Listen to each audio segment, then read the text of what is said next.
Halo guys, karena maraknya penculikan anak saat ini, jadi film yang akan saya review berkaitan dengan keadaan saat ini. Selalu stay jaga kesehatan ya, dan tetap waspada kepada siapapun itu. Film ini berjudul Hope. Ini kisah nyata. Film ini mengisahkan seorang anak kecil perempuan yang dilecehkan oleh orang tua yang tidak tahu diri, hingga membuat anak ini mengalami cacat seumur hidup. Pertama kali menonton film ini, saya sungguh tidak menyangka kalau ini kisah nyata. Saya tidak bisa membayangkan betapa hancurnya hati anak kecil ini. Baiklah, mari kita langsung masuk ke review filmnya. Awal film kita diperlihatkan ibu-ibu yang tengah berpakaian dengan terburu-buru. Namanya Mihe. Ia adalah orang tua dari gadis cantik dalam film ini. Ia akan makan bersama teman-temannya, tapi ia terlihat tidak menyukai menunya. Sampai ketika ada temannya yang menyuruhnya untuk membayar semua, agar katanya untuk menarik simpati teman-temannya. Temannya bernama Miron. Ia terlihat sangat akrab. Di situasi lain terlihat bapak-bapak tengah bekerja dan telah tiba makan siang. Ia adalah manajer perusahaan tersebut, namanya Gwensik. Ia mengajak Donghan temannya untuk makan bersama. Donghan ia adalah orang tua dari gadis cantik dalam film ini. Latar berganti, terlihat ada anak kecil cantik tengah berada di sekolahnya, namanya Sowon, dan ada anak lelaki dan ia bernama Youngsuk. Ketika akan pulang sekolah, mereka bertemu kembali. Mereka terlihat lucu ketika mereka bertengkar. Esok hari sebelum ke sekolah, Sowon menonton film kesukaannya, yaitu Kokomon. Sowon sangat menyukai film Kokomon. Di tempat lain, ibunya tengah sibuk membuka toko dan ayahnya sibuk bergegas untuk ke tempat kerja. Hari itu turun hujan. Terlihat teman-teman Sowon berlarian untuk ke sekolah terlebih dahulu. Saat Donghan mengambil payung, tiba-tiba ia mendengar suara dari luar toko dan ia menemukan botol minuman keras tergeletak di jalanan. Saat Sowon hendak diantar oleh ibunya untuk ke sekolah, ia menolak. Katanya ia bisa sendiri. Akhirnya Sowon pun ke sekolah sendiri. Ibunya berpesan lewat jalan besar saja. Sowon pun mengiyakan perkataan ibunya hingga ketika Sowon tiba di depan lorong kecil dan ia menghindarinya. Sesaat kemudian ia bertemu dengan lelaki tua yang tidak dikenali oleh Sowon. Hingga ketika Sowon berada di suatu tempat dan tampaknya mengalami kesakitan. Latar berganti di tempat kerja Donghan. Ia tengah sibuk bekerja dan mendapat telepon dari kantor polisi. Ia diberitahukan bahwa Sowon tengah berada di rumah sakit, tengah terluka parah. Dan Mihe yang berada di rumah mendapat telepon dari temannya. Temannya mengabarkan bahwa banyak sekali orang yang berada di luar sekolah. Setelah itu, Mihe pun segera datang ke rumah sakit. Tanpa terduga, Sowon terluka parah dan harus dioperasi segera mungkin. Saat Mihe melihat anaknya terbaring dan terluka parah, ia sangat tidak sanggup melihatnya. Sebelum operasi, dokter memberitahukan bahwa usus besar dan anus Sowon harus diangkat dan dia akan dibuatkan usus halus di luar dan Sowon akan merasakan itu seumur hidupnya. Sesaat sudah operasi, Donghan dan Mihe melihat kondisi anaknya hingga tiba Sowon tersadar dan mengobrol dengan ayahnya. Sowon menceritakan orang jahat itu kepada ayahnya. Sowon mengatakan bahwa ia ingin orang itu bisa ditangkap.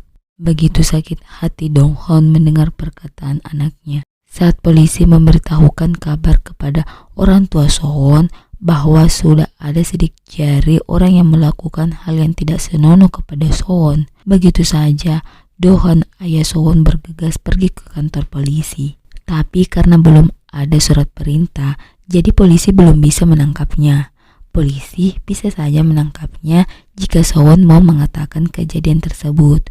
Tapi Mihe yang mengetahui hal tersebut tidak setuju karena ia sangat khawatir batin anaknya akan sakit hati. Saat polisi perempuan mendengarkan alasan ibu Sowon, ia memberikan saran bahwa ada tempat pelatihan yang dinamakan Sunflower Center yang dapat membantu anak mengatasi trauma pelecehan seksual.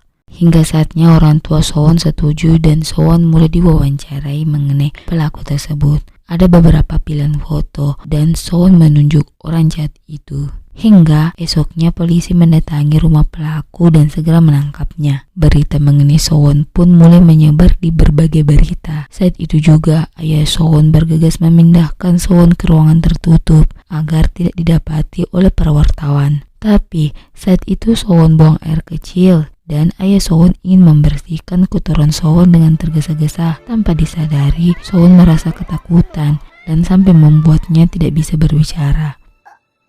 Saat ibu Sowon memanggil perawat, ia tiba-tiba pingsan. Dan saat tersadar, ibu Sowon meminta maaf kepada suaminya karena tidak memberitahukan mengenai kehamilannya. Saat Mihe tersadar, ia juga ingin ke kantor polisi. Tapi Do-hong melarang karena suaminya khawatir mengenai kandungan istrinya. Latar berganti di ruangan persidangan. Terlihat ada pelaku, Do-hang, beberapa polisi, serta teman Do-han pun datang. Persidangan dimulai dan pelaku mulai ditanyai beberapa pertanyaan, tapi ia menjawab bahwa ia tidak ingat dan tetap saja mengelak. Kini sidang pun ditunda dan akan dibuka sebulan kemudian.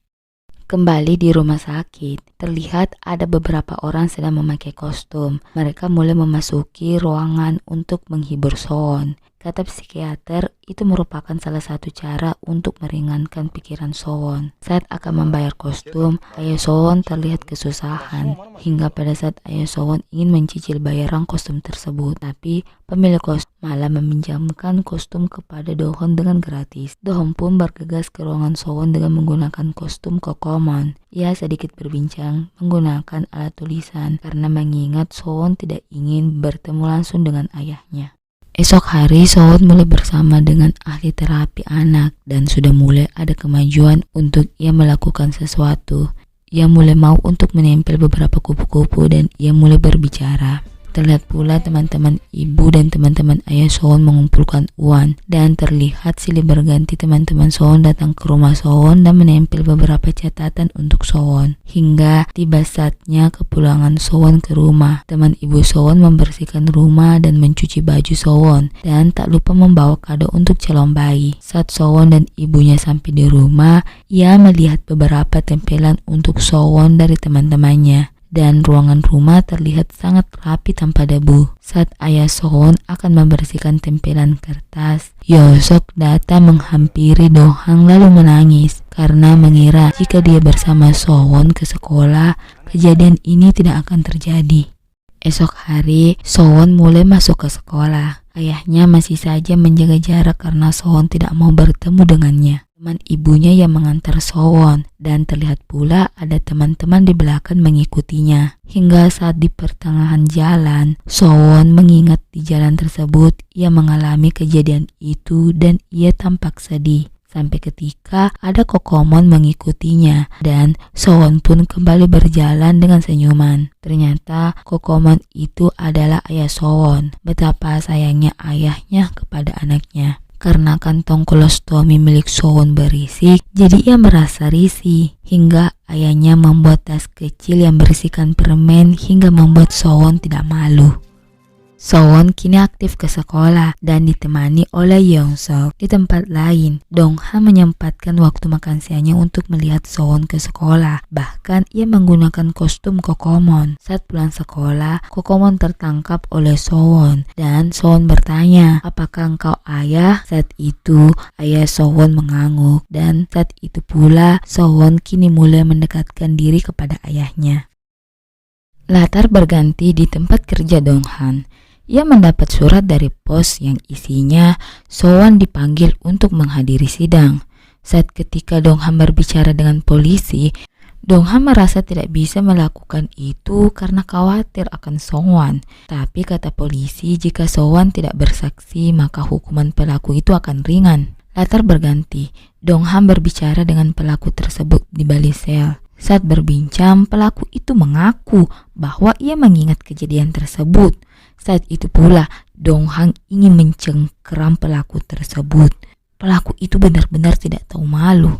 Kembali di rumah, malam hari, Sowon yang mendengar pembicaraan orang tuanya mengatakan bahwa ayahnya berani membunuh pelaku itu. Seketika itu, Sowon bersikeras untuk menghadiri persidangan dan bersedia untuk menjadi saksi. Hari pun berganti.